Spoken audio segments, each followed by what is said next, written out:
اس لیے نوید پہ زیادہ بات کروں گا. بات مختصر ہی ہوگی صفدر. جس طرح ایک شاگرد کے لیے استاد ضروری ہے، ایک مرید کے لیے مرشد ضروری ہے، اسی طرح کتاب کے لیے کتاب بین ضروری ہے، کتاب بینی کرنے والے ضروری ہیں. اور میں شاہد صاحب، میں نے کہیں پڑھا تھا کہ خواب بتاتے نہیں ہیں، تعبیر دکھاتے ہیں. یہ کتاب تعبیر ہے خوابوں کی. ایک کتاب لکھنے کے لیے بڑی محنت کرنی پڑتی ہے، راتیں جاگنی پڑتی ہیں، لیکن ایسا نہ ہو کہ کتاب پڑھتے پڑھتے کوئی سو جائے. اس کو بھی جاگنا چاہیے، اس کے چاروں طرف روشن ہونے چاہیے، ایک نئی جہت، ایک نیا ولولہ اور حوصلہ ہونا چاہیے. یعنی ہمیں جاگتی کتابوں کی ضرورت ہے، اور یہ ایک جاگتی کتاب ہے، ایک مشعل راہ ہے. نوید، آپ کے لیے بہت ساری دعائیں ہیں. بولنے کو بہت دل چاہ رہا ہے، بہت پیارا تعلق ہے میرا آپ سے، بہت عرصے سے ہے، لیکن چونکہ صفدر نے ہمیں قید کیا ہے وقت کے اوپر بدلہ ڈال کے، اس لیے انشاءاللہ پھر کبھی تفصیل سے بات ہوگی. بہت ساری دعائیں ہیں نوید کے لیے، اللہ تعالیٰ اسے مزید کامیابی دے. اور بہت زیادہ شکریہ آپ لوگوں کا کہ آپ اس کی حوصلہ افزائی کے لیے یہاں موجود ہیں. بہت شکریہ.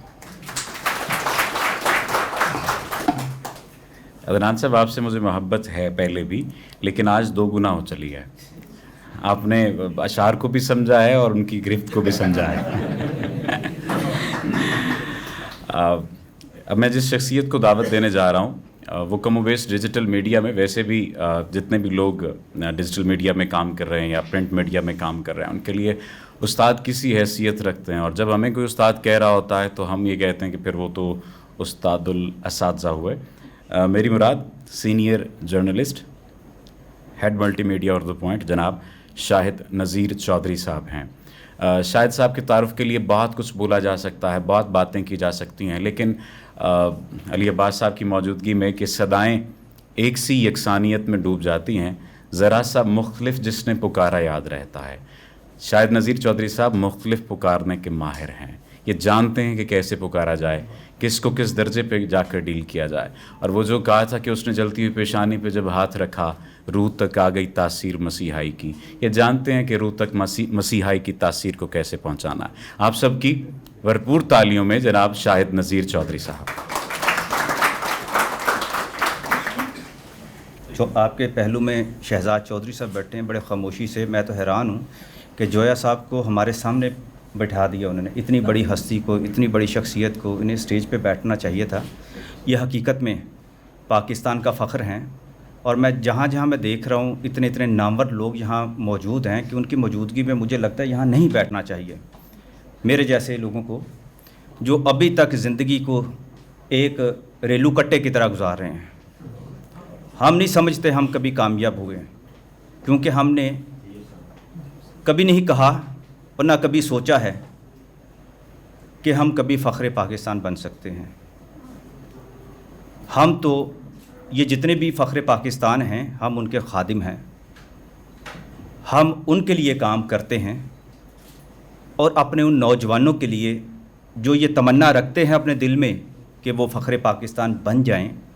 تو ہماری کوششیں ان کے لیے ہیں، ان کے لیے ہماری جدوجہد ہے، ان کے لیے ہمارے دروازے دل کے بھی کھلے ہیں اور گھر کے دروازے بھی اور دفتر کے دروازے بھی ہر وقت کھلے ہیں. یہاں بہت سارے ایسے لوگ ہیں جو ان کھلے دروازوں سے ہمارے دفاتر میں بھی آتے رہے ہیں اور دل میں آنے سے پہلے ہم ذرا پوچھ لیتے ہیں. لمبی داستان ہے، مختصر ٹائم بہت مختصر ہے. میں معذرت چاہتا ہوں، ایک مجھے پہنچنا بھی ہے، اس لیے میں نے گزارش کی تھی کہ مجھے پہلے بھگتا لیں. مسئلہ یہ ہے کہ فخر پاکستان جو کتاب ہے، اس کے جو مندرجات ہیں نا، یہ ہماری زندگی ہے پاکستانیوں کے لیے. کیونکہ یہ درد میں نے خود سہا ہے کہ جس کا کوئی مرشد نہیں تھا، جس کا کوئی مینٹور نہیں تھا. جوانی تھی، رنگ بھی اللہ نے دیا تھا، کہتے تھے کہ میں ہیرو لگتا ہوں. ہمارے کالج سے میرا سفر شروع ہوا 84 میں سیالکوٹ سے. تو لوگ بڑے پیمپر کرتے تھے، واہ بھائی واہ، تو فلموں میں کام کر، تو ڈراموں میں کام کر. حالانکہ میں اچھا بھلا اسٹوڈنٹ تھا، پڑھتا تھا، لکھتا تھا. جرنلزم میں نے 8ویں کلاس سے شروع کر لی تھی. شاید اب بہت سارے نوجوانوں کو پتہ نہ ہو کہ امروز اور مشرق سے اب آپ اندازہ لگا لیں کہ روح کتنی پرانی ہو سکتی ہے. اور اس کے بعد حرمت کے ساتھ جب میٹرک میں تھا تو حرمت میں پاکستان کا بہت بڑا ایک جریدہ تھا، اس کے ساتھ وابستہ ہو گیا. میں نے بات کی ہے کہ مجھے مرشد اور مینٹور کوئی نہیں ملا، تو یہی لوگوں کی باتیں سن سن کے میں آپے سے باہر ہو گیا. اور میں نے یہ سوچا کہ جو میں کروں گا زندگی میں وہ ٹھیک ہی کروں گا، اور جو اس کا نتیجہ نکلے گا وہ ٹھیک ہی نکلے گا. چودھریوں کا پتر تھا، زمینداروں کا پتر تھا، بگڑے ہوئے تھے ہم، اسٹوڈنٹس لائف تھی، ساتھ ایک تہذیب کے بھی عہدہ مل گیا، تو لہٰذا آپ سوچ سکتے ہیں کہ کیا کچھ کرتے ہوں گے ہم. تو زندگی اسی طرح گزرتی جا رہی تھی. اور اس دور میں یعنی کہ جتنے کھلنائک تھے الحمدللہ آج پنجاب اسمبلی میں اور کچھ قومی اسمبلی میں بیٹھے ہوئے ہیں جو میرے کلاس فیلو تھے، یا کچھ انکاؤنٹر اسپیشلسٹ بن گئے. تو اس سے اندازہ لگا سکتے ہیں کہ میرا کیا حال ہوا ہوگا. لیکن میں ایک جرنلسٹ تھا، اس میں سوچتا رہا، کیونکہ میری رہنمائی کے لیے میرا ایک بڑا اچھا پلیٹ فارم بھی مجھے مل گیا اس وقت سیالکوٹ میں صحافت کے لیے. میں استاد بھی کہتا ہوں، وہاں میں نام لینا چاہتا ہوں، خواجہ نسیم ان کا نام تھا، روزنامہ جنگ کے وہ تھے اور بڑا نام تھا. تو انہوں نے مجھے کسی طریقے سے میری جو اگریسونیس تھی یا میری آوارگی تھی اس کو کنٹرول اس لیے کرنا شروع کر دیا. وہ کہتے ہیں کہ مجھے لگتا ہے تو لائق ہے، کیونکہ فرسٹ میں آ جایا کرتا تھا کلاسز میں. اسی دور میں مجھے پتہ چلا، کسی نے کہہ دیا کہ تمہیں نا ایرونیٹیکل انجینئر کے لیے اپلائی کرنا چاہیے. میں نے اپلائی کر دیا، بدقسمتی سے میں سلیکٹ ہو گیا. لیکن ISSB میں جا کے میرے پنگے شروع ہو گئے. وہ کہنے انٹرویو کیا انہوں نے، کیونکہ مینٹور کوئی نہیں تھا میرا. میں آپ کو میں بات سمجھانے کے لیے یہ میں بات کر رہا ہوں. تو انہوں نے کہا کیا بننا ہے آپ نے؟ آپ تو ایرونیٹیکل انجینئر بن جائیں گے. میں نے کہا میں نے تو صحافی بننا ہے. تو کہنے لگا آپ یہاں کیا عمل لینے آئے ہیں؟ آپ نے کیا کرنا ہے؟ سچی بات یہ ہے. تو ظاہر ہے پھر انہوں نے کہا یہ تو کلیش ہے، آپ بن ہی نہیں سکتے جب کہ آپ کی پرفارمنس ٹھیک جا رہی ہے. لہٰذا میں واپس آ گیا. پھر مجھے میرے ابا جی نے کہا کہ تمہیں نائب تحصیلدار بھرتی کرا دیتے ہیں. لہٰذا میں ہو گیا. وہاں جب انٹرویو ہوا، بات چیت آگے چلی، تو انہوں نے پوچھا کیا بنو گے؟ میں نے کہا میں نے تو صحافی بننا ہے. تو کہنے لگے تو پھر ادھر کیا لینے آیا؟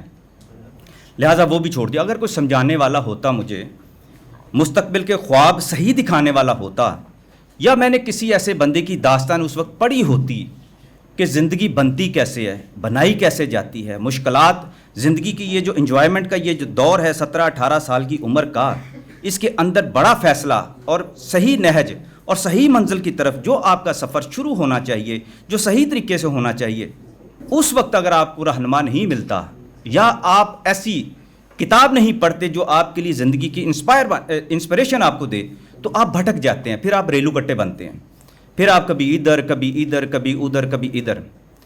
یہ زندگی کرتے کرتے مجھے پتہ چلا کہ میں تو بہت اچھی کہانیاں لکھتا ہوں. لہٰذا میں نے اداکار محمد علی صاحب کو میں نے لکھا کہ میں نے بہت اچھی فلم ایک لکھی ہے، اور میں نے پوری فلم اس میں گانے لکھ کے میں نے ان کو پوسٹ کر دی سیالکوٹ سے. اگلے ہفتے مجھے ان کا خط آ گیا کہ آپ آئیں اور اداکار رنگیلا صاحب سے ملیں لاہور میں آ کے. یہ کہانی آپ نے بڑی اچھی لکھی ہے، گانے بڑے آپ کے زبردست ہیں. ظاہر ہے پھر کیا ہو سکتا ہے کہ اس وقت کے یہ بڑے نام تھے نا، سوشل میڈیا اور یہ تو کچھ بھی نہیں تھا، VCR بھی نہیں تھا ابھی. میں آ گیا، سارا آدھے رنگیلا صاحب کے گھر کے سامنے میں کھڑا رہا کہ آج رنگیلا صاحب سے میں نے ملنا ہے. لیکن ٹائم میرا سارا گزر گیا، عصر کا ٹائم ہو گیا. تو مجھے خیال آیا کہ مجھے تو نماز پڑھ لینی چاہیے نا. میں سامنے ایورنیو میں نماز پڑھنے چلا گیا. نماز پڑھتے ہوئے دل میں ملال آنا شروع ہو گیا کہ یار چودھریوں کا پتر ہو کے ایک تنظیم کا لیڈر ہو کے، اور سارا دن سے خواری ہے، بھوک پیاس میں میں کھڑا رہا ہوں، جانتا کوئی نہیں ہے. یہ 85 کی باتیں ہوں گی. تو یہ تو بڑی ذلالت سی مجھے تھوڑی تھوڑی محسوس ہونی شروع ہو گئی. تو جب نماز پڑھنے کے لیے گئے تو اچانک میں نے دیکھا سلطان رائی صاحب آئے ہیں. انہوں نے آ کے نماز پڑھائی ہے. اب میرے تو ہاتھ پیر پاؤں یہ پھول کے. اور میں نے کہا یار فلموں میں اتنے بندے مارنے والا بندہ، اتنا بڑا آدمی، وہ یہ نماز پڑھا رہا ہے، یہ نماز پڑھتا ہے، یہ نماز پڑھتا ہے. یہ تصور تھا میرے ذہن میں. بات آگے کرنے سے پہلے ایک بات کا آپ سے ریکویسٹ ہے، یہ ضرور آپ ذہن میں سوچ لیں کہ ہم اس دور میں معصوم لوگ تھے. ہم سوشل میڈیا کی پیداوار نہیں تھے کہ اتنے پیدا ہوتے ہی ہم اتنے تیز نہیں ہو گئے تھے. بہت ساری چیزوں کا نہیں پتہ ہوتا تھا. ایون کہ گرل فرینڈس کا نہیں پتہ ہوتا تھا کہ یہ بھی ہوتی ہیں کوئی. اور جناب سلطان راہی صاحب کے ساتھ نماز پڑھی تو میرے چہرے کی طرف دیکھ کے 3 تو ہم لوگ تھے وہاں نماز پڑھنے, تو کہنے لگے جوان کدھر سے آیا. میں نے فر طوطے کی طرح بتانا شروع کر دیا کہ سلطان راہی صاحب میرے ساتھ بات کر رہے ہیں, پاکستان کی اتنی بڑی شخصیت. میں نے بتایا جی میں مرے کالج سے آیا ہوں, میں فلموں میں لکھتا ہوں, مجھے محمد علی صاحب نے کہا تھا میں رنگیلا صاحب سے ملتا. وہ مسکرا دیے. انہوں نے کہا کہ ظاہر ان کی زندگی میں تھا کہ یہاں تو سینکڑوں لوگ روزانہ آتے ہیں, اسی طرح کے نوجوان بٹکے ہوئے آتے ہیں جن کے رنگ ذرا تھوڑے سے صاف ہوتے ہیں اور وہ بڑے بال بنا کے بڑے بڑے لمبے گنگرالے بال ہوتے تھے, جس طرح صاحب یہ آپ کو بتا کے گئے ہیں کتنے کتنے لمبے ان کے بال ہیں. تو کبھی ہم بھی ایسے ہوا کرتے تھے. تو کہنے لگے کہ نہیں بیٹے, میری کہانی انہوں نے سنی, میرا انٹرویو کیا. وہ کہنے لگے تم یہ کام نہ کرو, تم جاؤ پہلے پڑھو, جب تم کسی مقام پر پہنچ جاؤ گے, تمہاری ایجوکیشن مکمل ہو جائے گی نا بیٹا, پھر بے شک کر لینا, ورنہ بڑی ذلت ہے. اچھا ان کی بات چونکہ ایک بڑا آدمی تھا, زندگی میں کامیاب آدمی تھا, میرے دل کو لگی. آپ یقین کریں وہ جو کہانی میں نے لکھی تھی میں نے وہیں پھاڑی. میں مسجد سے باہر نکلا تو سامنے سے رنگیلا صاحب آ رہے تھے. میں نے فٹافٹ ان کو بھی سلام کی. میں نے بتایا جی میں سیالکوٹ سے آیا ہوں. تو کہنے لگتے پھر میں کی کراں. میں نے کہا جی آپ نے بلایا تھا, میں تم کیوں بلایا. یعنی کہ جو ایک رویہ تھا, اس کے بعد تو دماغ بالکل اڑ گیا کہ یہ جو فیلڈ ہے میرا نہیں ہے, اب مجھے کیا کرنا ہے. میری زندگی میں اگر ایک بندے نے آ کے بندے دے پتروں کی طرح اگر صحیح طریقے سے دل سے مجھے بات بتائی, اللہ اس بندے کو جنت نصیب کرے سلطان راہی کو, کہ میں نے اپنی زندگی میں وہ اپنے دل پر بات بٹھائی اور میں نے پھر پڑھنا شروع کیا. اور پھر پڑھتے پڑھتے پھر میں جرنلزم میری ساتھ تھی, پھر میں لاہور آ گیا, یہاں کے لاء کا میں نے اسٹوڈنٹ بنا, سب کچھ چھوڑ چھاڑ دیا. یہاں کے فٹ پاتھوں پہ میں سویا, میں نے کسی رشتہ دار کے گھر نہیں گیا, کسی کو نہیں بتایا. میں نے کہا بس زندگی خود بنانی ہے. اور یہ بھی کیسا پتہ چلا, ایک بندے کی خود آپ بیتی پڑھ کے کہ وہ لالٹینوں کے نیچے بیٹھ کے تو پڑھا کرتا تھا. تو میں یہ دل میں, حالانکہ میرے صاحب حیثیت یہاں میرے سارے رشتہ دار تھے اور میں کسی کے گھر نہیں گیا. میں نے کہا کہ میں نے یہ دیکھنا ہے کہ داتا کی نگری میں آ کے, یہ میں مقال میں بولا کرتا تھا کہ داتا کی نگری میں اب آ گیا ہوں تو آج میں بھی فٹ پاتھ پہ بیٹھوں گا اور میں کہوں گا کہ میں نے اس کی لائٹ کے نیچے پڑھا ہے. تو میں نے اس طرح بھی یہ کیا. 90 میں مجھے فیملی میگزین میں, وہ میڈم بیٹھی ہوئی ہیں سب سے پیچھے جو کبھی فیملی میگزین میں آیا کرتی تھی, اور فیملی میگزین سے میں نے اپنا سفر شروع کیا. اور الحمدللہ علی سفیان افاقی صاحب جیسی ایک بہت بڑی شخصیت کے ساتھ میں نے ڈپٹی ایڈیٹر تک میں وہاں گیا اور میں نے 23 سال نوائے وقت میں گزارے. اور ان 23 سالوں میں زندگی میں ایک ہی مشن بنایا تھا کہ افاقی صاحب بہت اچھے پھر میرے مینٹور بنے اور وہ مجھے بچاتے رہتے تھے. وہ مجھے زندگی گزارنے کا پھر سلیقہ, پھر مجھے مینٹور مل گیا زندگی میں جسے کہتے ہیں کہ کام کیسے کرنا ہے. اور پھر زندگی میں انہوں نے ساری چیزیں مجھے پازیٹیو بتائیں کہ محنت کیسے کرنی ہے, لکھنا کیسے, کرنا کیسے. ان کی زندگی میرے سامنے کھلی کتاب کی طرح تھی. وہ میرے ساتھ ڈسکس کرتے تھے, مجھے بتاتے تھے. پھر ہم نے ایک مشن بنایا کہ زندگی میں سچی کہانیاں لکھنی ہیں ان لوگوں کی جو کامیاب لوگ گزرے, جن کی زندگیاں کامیابی, تاکہ یہ نسل جو محرومیاں میری تھی ہم ان لوگوں کو بتائیں کہ زندگی کو کامیاب کرنے کے لیے آپ کی رہنمائی ایسی ہی کہانیاں کر سکتی ہیں, ایسی ہی کتابیں کر سکتی ہیں کہ جس کو پڑھیں, اگر لوگ نہ ملے, کوئی چاچا ماما تایا کزن بھائی کچھ نہ ملے, اس کو کم سے کم یہ کتابیں پڑھنے کے بعد یہ تجربہ ضرور ہو جائے کہ اس کی رہنمائی جو ہے ایک بڑی شخصیت نے کی ہے. تو الحمدللہ پھر میں نے کتابیں لکھی, کو 22-23 کتابیں میں نے لکھی. میں نے ڈاکٹر عبدالقدیر خان کی بایوگرافی لکھی اور ان کی زندگی کی جد و جہد کی پوری کہانی لکھی. میں نے وسیم اکرم کی بایوگرافی لکھی اور اس کی جد و جہد کی جتنی کہانی تھی اس کے نیچے سے لے کے اوپر تک وہ ساری لکھی. شاہد افریدی کی لکھی. اور اس کے علاوہ ایک لمبی ایک جو ہے, یہ سارے تجربات میں اس لیے کر رہا ہوں کہ ہمیں کوئی نہیں ملتا تھا, ایک مینٹور ملا اور اس کے بعد یہ پتہ چلا کہ کتابیں پڑھنا کتنا ضروری ہے. کتابیں پڑھتے پڑھتے جب بھی ڈپریشن ہوتا تھا, جب بھی کسی چیز کی ضرورت پڑتی تھی, کتابیں پڑھتا تھا تو ایک نیا جیون, ایک نئی امنگ دل میں پیدا ہو جاتی تھی.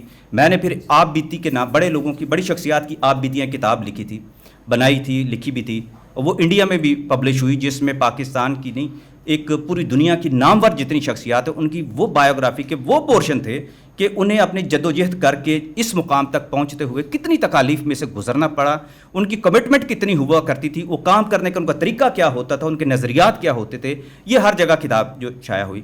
تو مقصد کیا تھا کہ وہ کام جو دوسروں کی بھلائی کر سکتا ہے, نوجوان نسل کو گمراہی سے بچا سکتا ہے, وہ یہی ہے کہ آپ کتاب سے اپنا تعلق جوڑیں. اور یہ جب میں کتاب میں جو فخر پاکستان ہے جس میں انہوں نے 33 لوگوں کی جو کہانیاں اصل میں انٹرویو کی صورت میں بیان کی ہیں، یہ ایک کیمیا گر کی کتاب ہے.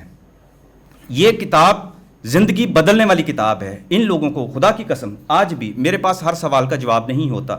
جب میں خدا سے پوچھ رہا ہوتا ہوں تو میرے پاس کوئی جواب نہیں ہوتا.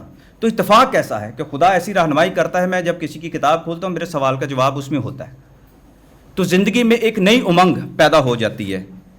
تو کتابیں پڑھنے سے میں سمجھتا ہوں کہ ان کا ایک صدقہ جاریہ ہے، اور ہمارے اوپر میں سمجھتا ہوں ہمارے جیسی نسلوں کے اوپر یہ احسان ہے کہ ہم یاسین جویا صاحب جیسی شخصیات کے، اعظم ملک صاحب کی جو لائف ہے، جو وہاب صاحب بتا کے گئے ہیں، جب ہم ان کی زندگیوں کو پڑھتے ہیں تو یقین کریں آپ کو تیرنا آ جائے گا، آپ کو کچھ بننا آ جائے گا، آپ کو لڑنا آ جائے گا، اپنا حق لینا آ جائے گا. اور زندگی میں ایک چیز ہمیشہ یاد رکھیے گا، جتنی بڑی شخصیات ہیں ہر ایک کے اندر خامیاں تو ہوتی ہیں، اور ضروری نہیں کہ کتابوں کے اندر وہ اپنی خامیاں بھی بتائیں.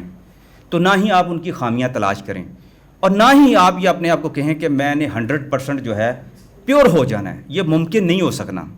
تو لہٰذا اپنی جو خامیاں ہیں ان کو ساتھ ساتھ چلنے دیں، لیکن ٹیکنیکلی جو فن آپ سیکھ سکتے ہیں، پروفیشنلی آپ سٹرانگ ہو سکتے ہیں، وہ آپ کریں. انہی کتابوں سے آپ کو اگر کہیں سے سوال کا جواب نہیں ملتا تو انہی کتابوں سے آپ کو سارے جواب مل جائیں گے. بہت بہت شکریہ.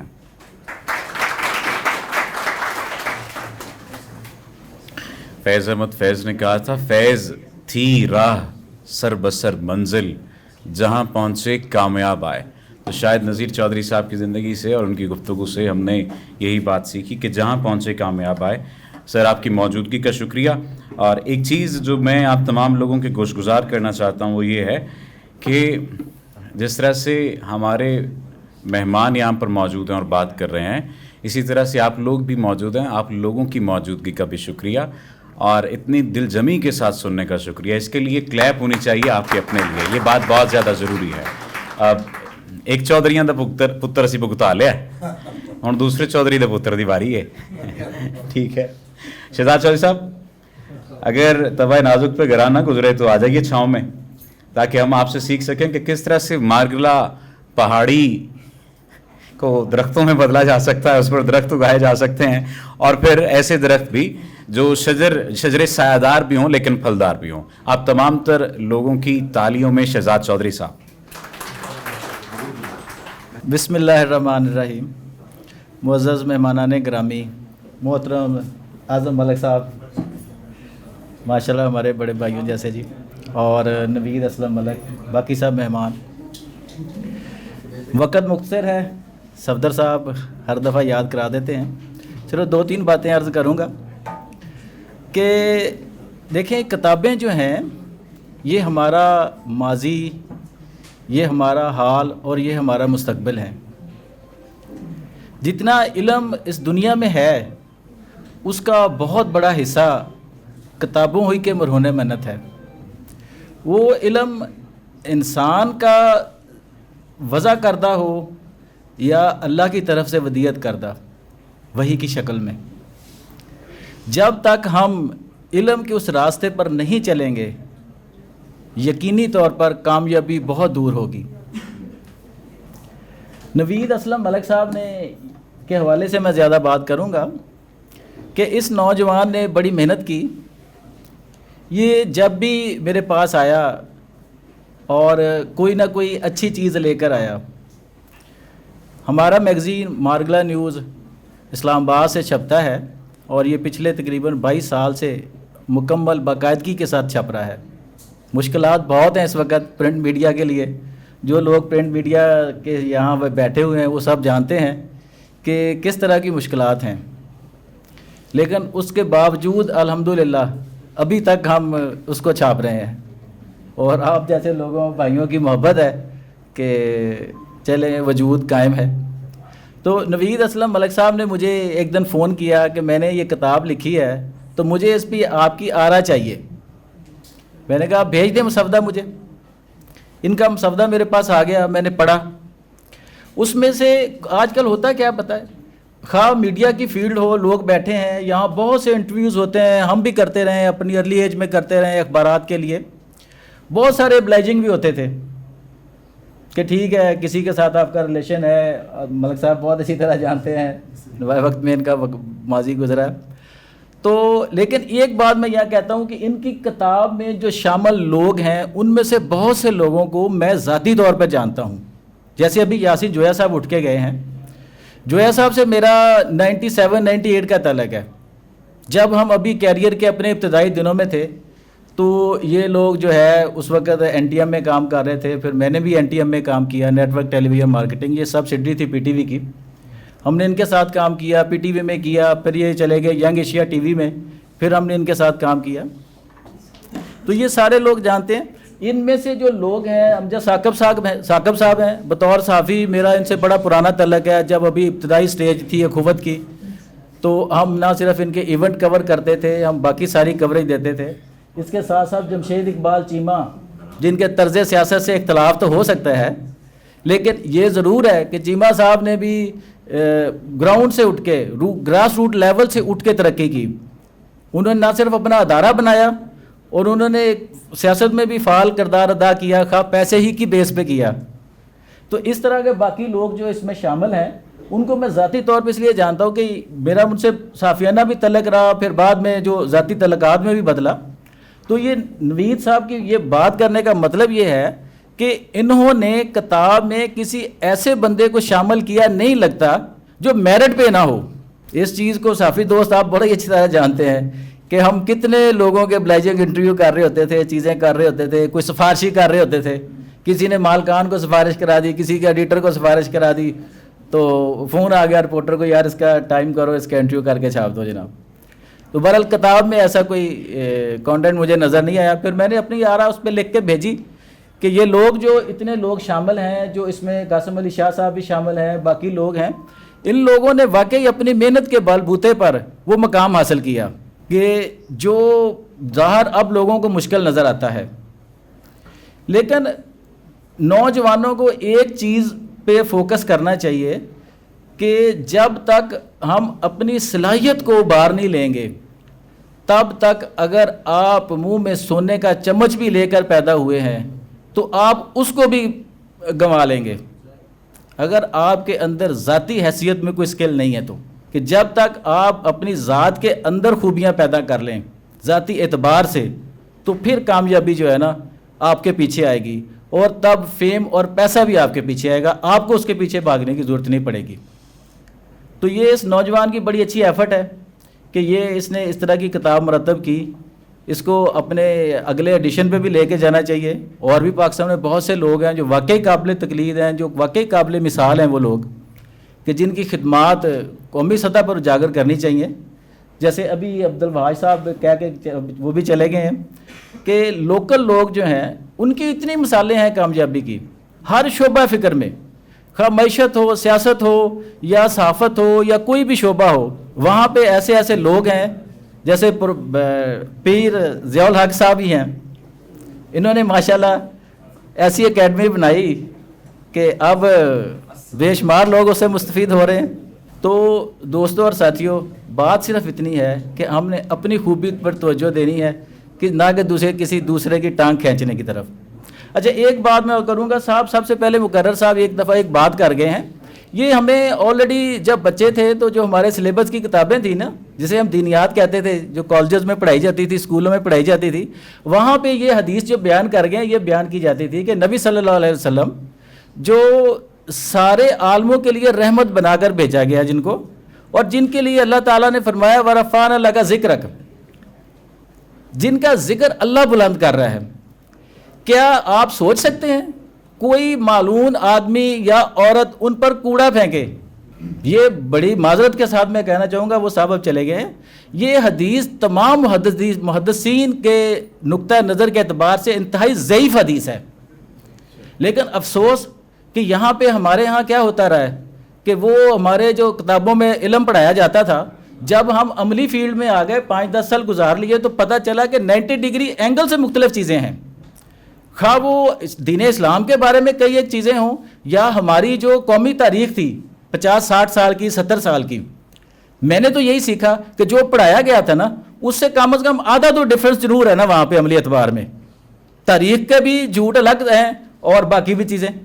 تو یہ دوستوں سے اپیل ہے کہ جیسے ہم دنیا کا علم سیکھتے ہیں, ہم صحافت سیکھتے ہیں, ہم اچھا وکیل بنتے ہیں, اچھا جج بنتے ہیں, اچھا ڈاکٹر بنتے ہیں, اچھا کوئی فوجی بنتا ہے, کوئی پائلٹ بنتا ہے, تو ان کا فرض ہے کہ وہ اسی طرح کوئی دین کا علم بھی ساتھ اپنے سیکھیں نا. یہ ہم پر سب پر یکساں فرض ہے ایک طرح سے.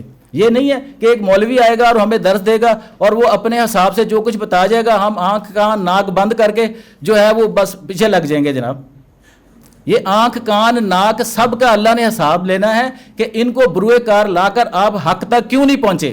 اور یہی علم نہ صرف دین کے لیے ہے, یہ دنیا کے لیے بھی ہے.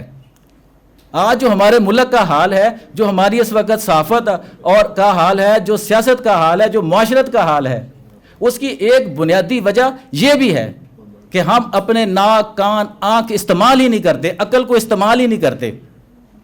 سوشل میڈیا کا دور ہے, ہر ایک چیز وہاں پہ جو آ رہی ہے نوجوان اس سے متاثر ہو رہے ہیں اور کچھ گروہ اٹھ کو اس کے اپنے مقاصد کے لیے استعمال کر رہے ہیں, خواہ وہ سیاست کے ہوں یا کوئی اور ہوں. اور پبلک کیا ہے, نوجوان کیا ہے, وہ حقیقت حال کو نہیں جانتے, گہرائی کو نہیں جانتے, اور ایک عجیب قسم کی دوڑ لگی ہوئی ہے. جو یہی وجہ ہے کہ آج ہمارے ملک کا یہ حال ہے کہ سیاست کہاں پہ پہنچ گئی ہے. جن لوگوں کا کام سیاست کرنا ہے وہ کچھ اور کر رہے ہیں, جن کا کام کچھ اور کرنا ہے وہ سیاست کر رہے ہیں. تو میری صرف اپیل یہ ہے کہ ہم حق اور سچ کو سمجھیں, اپنے آنکھ کان ناک عقل کا استعمال کریں, جن کا اللہ نے حساب لینا ہے. جزاک اللہ. یہ تمام تر باتیں ٹھیک ہیں کہ نوجوان نسل حق اور سچ سے دور ہے, لیکن ہر دور کا حق اور سچ تو مختلف ہے. اور جو بھی ہمارے نوجوان بزرگ ہمارے ساتھ موجود ہیں, میں بزرگوں کے ساتھ نوجوان کا لفظ اس لیے لگا رہا ہوں کہ یہ صرف خواتین کا مسئلہ نہیں ہے کہ انہیں عمر کے مسائل ہوتے ہیں, مردوں کا بھی مسئلہ ہے. تو ہمارے جو نوجوان بزرگ ہیں, ہر دور اپنے دور کی عکاسی کر رہا ہوتا ہے. جس طرح سے یہ بات کہی جاتی ہے, ہم نے پڑھا تھا کہ آئینہ ہمیشہ الٹا عکس دکھاتا ہے. تو آئینے کو اگر سمجھنا پڑے گا تو یہ بھی دیکھنا پڑے گا کہ یہ الٹا عکس کیوں دکھا رہا ہے. پرتو ہے ہمارا. تو نوجوان یہ جو امید کی ناؤ میں بیٹھے ہوئے پھر بھی ڈوب رہے ہیں, اس کی وجہ کیا ہے, اس پر بات کرنے کے لیے میں نوجوان شخصیت کو ہی دعوت دوں گا. رضوان سرور کلیگ بھی ہیں ہمارے, کلیگ سے مراد میڈیا میں کام کر رہے ہیں, لیکن نوجوانوں کے لیے مشعل راہ اس وجہ سے ہیں کہ انہوں نے یہ کہنا بالکل بے جا ہے کہ انہوں نے بہت کم عرصے میں, لیکن انہوں نے اپنے عرصے میں جس کا تعین انہوں نے خود کیا کہ مجھے اس عرصے میں یہاں سے یہاں تک پہنچنا ہے, یہ پہنچے. اور ایک مزیدار جو بات مجھے ان کے بارے میں معلوم ہوئی, یہ میری پہلی باقاعدہ ملاقات ہے, وہ یہ کہ یہ اسٹوڈنٹس کو پیڈ انٹرنشپ کرواتے ہیں. سب سے پہلے تو رضوان صاحب آپ کے لیے اس پر تالیاں کہ ہم 1 سال تک, میں دنیا نیوز میں جب کیریئر کا آغاز کیا تو کم و بیش 1 سال تک کام کرتے رہے اور اپنی جیب خرچ سے ہی کام چلاتے رہے. وائس اوور کے پیسے ملتے تھے تو وہ پیٹرول ڈلوا لینا, اور اس وقت تو ظاہر ہے ابھی بھی مہنگا ہی کام ہے, تب بھی زیادہ مہنگا ہوا کرتا تھا. تو اسٹوڈنٹس کا سب سے بڑا مسئلہ یہ ہوتا ہے کہ وہ انا, خطا اور غربت کے کہیں درمیان میں پھنسے ہوتے ہیں اپنے والدین کے ساتھ تعلق میں, کہ انہوں نے بہت سارے ایسے معاملات کو بھی ہینڈل کرنا ہوتا ہے جو جیب پر بھاری ہوتے ہیں, لیکن پھر بھی ہینڈل کر رہے ہوتے ہیں تو جیب میں نہیں بچتے پیسے, اور پھر انٹرنشپس اور پھر یہ سارے مسائل اور کیریئر بھی بنانا ہے. تو آپ کے لیے بھرپور داد ہے, آپ کی یہاں موجودگی کا بھی شکریہ. آپ سب کی بھرپور تالیوں میں اظہار خیال کے لیے دعوت دوں گا رضوان سرور. بسم اللہ الرحمن الرحیم. السلام علیکم جی. حضور میری تو ساری بہار آپ سے ہے, میں بے قرار تھا میرا قرار آپ سے ہے. اور میں جب ذکر کر رہے تھے ہمارے دوست, ہمارے بھائی میرے بارے میں, تو یقین جانیے میں ہمیشہ کہتا ہوں کہ خطا کار ہوں آقا بڑی ندامت ہے, قسم خدا کی یہ سارا وقار آپ سے ہے. والصلاۃ والسلام علیکہ یا سید یا رسول اللہ وعلی آلک واصحابک یا راحت العاشقین. سب سے پہلے تو نوید بھائی کے حوالے سے بات کرنا چاہتا ہوں, چونکہ مقصد ہمارا یہاں اکٹھا ہونے کا نوید بھائی کی یہ بک ہے کہ جس نے ہم سب کو اکٹھا کیا. میری جب پہلی دفعہ ملاقات ہوئی نوید بھائی سے تو مجھے یقین ہو گیا اسی وقت کہ کچھ ڈیفرنٹ اور کچھ بڑا کام کرنا چاہتے ہیں, کچھ اچھا کام کرنا چاہتے ہیں. اور یقین جانیے جو ایسا چاہتے ہیں اللہ پاک انہی کے لیے راستے بناتا ہے, انہی کے لیے آسانیاں پیدا کرتا ہے, اور اس طرح کے لوگ ملنا شروع ہو جاتے ہیں. تو یہ جو کتاب ہے اس کا ثبوت ہے, اور میں آپ سب سے کہوں گا ایک دفعہ نوید بھائی کے لیے کلیپ کرنی چاہیے ہم سب کو. اور یہ کتاب محض ایک کتاب نہیں ہے, میں سمجھتا ہوں کہ یہ ایک امید, ایک موٹیویشن کا نام ہے, چونکہ اس میں بہت سے لوگ ایسے ہیں جن کا بہت خواہش تھی میری کہ ان سے ملاقات بھی ہو اور ان کے بارے میں میں پڑھوں. تو آج جب میں نے ان کے بارے میں پڑھا اس کتاب کے ذریعے تو خود میں بڑا چھوٹا آدمی محسوس ہوا کہ یار ہم بہت کچھ کر سکتے تھے اپنی زندگی میں, ہم نے شاید اپنی زندگی ضائع کی ہے. بہت سے نوجوان یہاں بیٹھے ہیں, میں ہمیشہ ان کو کہتا ہوں کہ غم عاشقی سے پہلے مجھے کون جانتا تھا. تو ہمیں یہ یاد رکھنا چاہیے کہ جو عزتیں ملتی ہیں یا یہ جو بھی عروج ملتے ہیں یہ حضور کے وسیلے سے ملتے ہیں, اور ہمیں کبھی یہ نہیں سوچنا چاہیے کہ میرے اندر یہ صلاحیت تھی یا میں نے یہ کام کر دیا اور صرف میں ہی کر سکتا تھا. تو جب صرف میں کا لفظ آ جائے تو پھر آپ کا کاؤنٹ ڈاؤن شروع ہو جاتا ہے اور مشکلات کا سفر شروع ہو جاتا ہے. تو اللہ پاک کا بہت کرم ہے, ابھی تک جو بھی معاملات رہے اللہ پاک کی عنایات ہیں. پیڈ انٹرنشپس کی جو بات ہے وہ یونیورسٹی کے دور سے ہی جب میں نے دیکھا کہ ماں باپ کا جو ایک جمع پونجی ہے وہ یونیورسٹیز میں لگ رہی ہے, اور اس کے بعد انٹرنشپ سے ہمارے 6 ماہ سال تو ان پیڈ ہی جاتے ہیں. مگر الحمدللہ وہ اپنی بساط کے مطابق جو کر سکتے تھے وہ کیا, اور اللہ پاک نے وہ ایک سلسلہ بنا دیا, اور الحمدللہ وہ سلسلہ پھر چلتا جا رہا ہے. اور میں سمجھتا ہوں کہ یہ سلسلہ میں نہیں چلا رہا, یہ اللہ پاک ہی چلا رہا ہے, اور جب تک یہ ہم سمجھیں کہ اللہ پاک نظام چلا رہا ہے تب تک ہی نظام چلتے ہیں, ورنہ پھر نقصان کا سفر شروع ہو جاتا ہے. اور آخر میں ایک بات کہنا چاہتا ہوں, چونکہ یہاں میری عمر کے لوگ بھی بیٹھے ہیں, تو یہ ہمیشہ یاد رکھیں کہ ہم مسلمانوں کی تاریخ رہی ہے. ہم نے بحر ظلمات میں گھوڑے دوڑائے ہیں, ہم نے دریاؤں کے سینے چاک کیے ہیں, اور ہم نے سمندروں کو سواری پر مجبور کیا ہے. لہٰذا ہم یہ کیسے بھول جاتے ہیں کہ ہم بہت کمزور یا ہمارے اندر وہ توانائی نہیں ہے کہ ہم دنیا کو کمپیٹ کر سکیں. لہٰذا اپنی بساط کے مطابق جو کر سکتے ہیں وہ کریں. یہ نہ سوچیں کہ میرے پاس وہ وسائل نہیں ہیں. اللہ پاک جب آپ قدم اٹھاتے ہیں اللہ پاک آپ کے لیے ذریعہ بنا دیتا ہے. اور خاص طور پر میں ہمیشہ میری اپنی اپروچ بھی یہی ہے کہ جو انسان کی سوچ ہوتی ہے, جو اس کی اپروچ ہوتی ہے, اللہ پاک اس کو وہی چیز عطا فرماتا ہے. اور مایوسی کے لمحے میں, چونکہ وقت کی قلت ہے تھوڑا وقت لوں گا, مایوسی کے لمحے میں جو میں یہ سمجھتا ہوں اور ہمیشہ یاد کرتا ہوں, یہی چاہوں گا کہ آپ سب یاد کریں کہ جب بھی مایوس ہوں تو اللہ پاک قرآن پاک میں فرماتا ہے کیا میں تمہارا رب نہیں. تو جب رب یہ فرما رہا ہے تو معاملہ پھر رب پہ ہی چھوڑ دینا چاہیے. آپ کا کام ہے محنت کرنا اور کنسسٹنٹ رہنا. میں ہمیشہ اپنی ٹیم کو, اپنے دوستوں کو یہ ایگزامپل دیتا ہوں کہ اس دیوار کو میں ہتھوڑا مار کے توڑنے لگ جاؤں نا تو 1 دفعہ 2 دفعہ 3 دفعہ مارنے سے یہ کبھی نہیں ٹوٹے گی. مگر میں کنسسٹنٹ ہوں اور میں ہتھوڑا, اور میں نے سوچ لیا ہے کہ میں نے اس دیوار کو توڑنا ہے, تو یقین جانیے وہ وقت آئے گا کہ یہ دیوار ٹوٹے گی اور راستے بنیں گے. آپ سب کی سماعتوں کا شکریہ. مفاہمت نہ سکھا زائد صاحب, زبر ناروا سے مجھے, میں سر بکف ہوں لڑا دے کسی بلا سے مجھے. اب مسئلہ یہ ہے کہ ہمیں صرف لڑانے کی تیاری کروائی گئی ہے. میں چاہتا ہوں کہ لڑائی کے پیچھے بیٹھ کر بھی کچھ کیا جائے. کچھ مورچے ایسے بھی ہیں جنہیں قلم کے ذریعے سے سنبھالا جا سکتا ہے, جنہیں محبت کے ذریعے سے سنبھالا جا سکتا ہے. شہزاد صاحب نے جس طرح سے نشاندہی کی کہ جنہیں پڑھنے کے ذریعے سے سنبھالا جا سکتا ہے, جنہیں تحقیق کے ذریعے سے سنبھالا جا سکتا ہے. یہ کیسے سنبھالا جائے, آج کی اس محفل کو مد نظر رکھتے ہوئے اس پر روشنی ڈالنے کے لیے زاہد عباس نقوی صاحب کو میں دعوت دوں گا کہ وہ تشریف لائیں اور اپنے خیالات کا اظہار کریں. اعوذ باللہ من الشیطان الرجیم, بسم اللہ الرحمن الرحیم. ٹی وی پہ بات کرنا, اسٹوڈیو میں بیٹھ کے بات کرنا, کیمرے سے باتیں کرنا بڑا آسان سا کام ہے. اسٹوڈیو میں کوئی بھی نہیں ہوتا, غلطی ہو جائے ایڈٹ ہو جاتی ہے.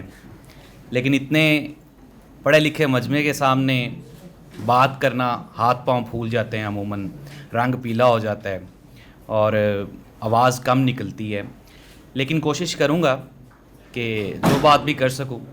سب سے پہلے چونکہ کتاب نوید ملک صاحب کی ہے تو نوید صاحب سے جتنی بھی ملاقاتیں ہیں وہ بے مثال ہیں, اور ہر ملاقات میں ان کا جو عزم ہے, ان کی جو ہمت ہے وہ پہلے سے کئی 100 گنا زیادہ ہمیشہ دکھائی دیتی ہے.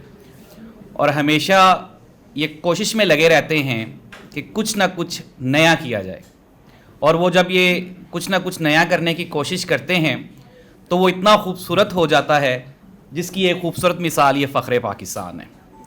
تو کامیابی عموماً ایک بات ہم لوگ کہتے ہیں کہ یہ ہمارے بزرگوں کو, میں خود کو بھی نوجوان کنسیڈر کر لیتا ہوں معذرت کے ساتھ, کہ ہمارے بزرگوں کو ہم سے ہمیشہ شکایت ہی رہی ہے، لیکن میں یہ سمجھتا ہوں کہ میری جو آنے والی جنریشن ہے، اگر میں اس سے سیکھوں اور کوشش کروں کہ اس کو انڈرسٹینڈ کر لوں، تو میرے خیال میں یہ جو ہمارا جنریشن گیپ ہے، یہ جو ہمارے مسائل ہیں، یہ کافی حد تک حل ہو سکتے ہیں. ہمارا جو مجھ سے بڑا بندہ ہے وہ ریڈ سگنل پہ کھڑا ہونے کی، رکنے کی اس کی تربیت نہیں ہے. میری لٹل بٹ ہو گئی ہے، تھوڑی بہت ہو گئی ہے. جو مجھ سے بعد والی جنریشن ہے وہ لال سگنل کو توڑنا گناہ سمجھتے ہیں. بچے ہیں، ان کی تربیت اچھی ہے. پھر چونکہ آج کل ٹیکنالوجی کا دور ہے، یہ جو گیجٹ ہے ہم سب کے ہاتھوں میں ہوتا ہے، موبائل ہے، آئی ٹی کا دور ہے. مجھے یا شاید آپ کو کام چلانا آتا ہے، جو ہمارے بزرگ ہیں ان کو ہم سے بھی کام آتا ہے. لیکن جو ہماری بعد والی جنریشن ہے اس کو یہ بہت اچھا یوٹیلائز کرنا آتا ہے، استعمال کرنا آتا ہے.